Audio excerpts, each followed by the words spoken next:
Эрхэм үзэгчдийн мэндийг хүргье. Өнөөдөр 2025 оны 9 сарын 26-ны Баасан гараг. Вашингтон дэсийн орооны 6 цаг болж байна. За өнөөдөр гарсан олон түмний анхаарлыг татаж байгаа нэгэн шуурхай мэдээ товчиж хүргье. За энэ мэдээг маргаашийн 7 хоногийн төв мэдээгээр дэлгэрүүлэн тайлбарлаж өргөх болно. Тиймээс өнөөдрийн хувьд зөвхөн энэ гарсан мэдээний тоомыг та бүхэнтэй хуваалцъя гэж бодож байна. За мэдээний үндсэн агуулга бол бас өнөөдөр Америкийн холбооны тээврийн яамнаас Америк нэгдсэн улсад ажлын бус визээр байгаа. Улмаар тракны CDL үнэлэхтэй хүмүүсийн CDL үнэлэхийг цуцлах тухай ийм шинжилсэн зааварчилгаа журам гаргалаа.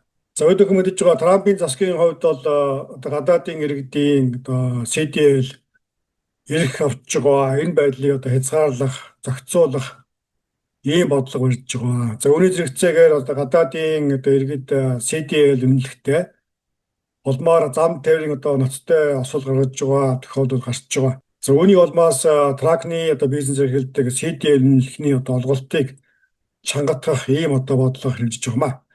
За тэгвэл эдгээр үйл явдлуудын эцэст ийхүү холбооны засгийн газраас CDL үнэлэх авах эрхийг чангатгаж өглөө. За товчхонд Америкт ногоон картаар орсон сууж байгаа. Үгүй бол тодорхой ажлын визээр. За тухайлбал employment based гэдэг маань H2B юм уу H2A. За E2 зэрэг ажлын визээс бусад визтэй хүмүүс CDL үнэлэх авах эрхгүй болж байна. За өнөөдөр гарсан энэхүү журам нэн даруй хэрэгжиж эхлэх буюу за журам хэвлэгдсэн даруйдаа өвчин төгөлдөр үйлжиж эхэлнэ. Тиймээс мужуудын хэмжээнд за дээр дурдсан ажлын визтэйгээс мөн ногоон карттайгаас бусад төр визтэй хүмүүсийн хувьд CDL үнэлэх үндсэндээ өвчнгүй боллоо гэсэн ийм тайлбарыг хийж байна. За та бүхний харж байгаа энэ хуудас бол бас өнөөдөр хэвлэгдсэн Америкийн холбооны тээврийн яамны сайдын тушаал шийдвэр журмыг хэвлэсэн байгаа. За тиймээс та бүхэнтэй энэхүү бичиг баримтын зөвхөн үндсэн агуулга товчийг хүргэлээ.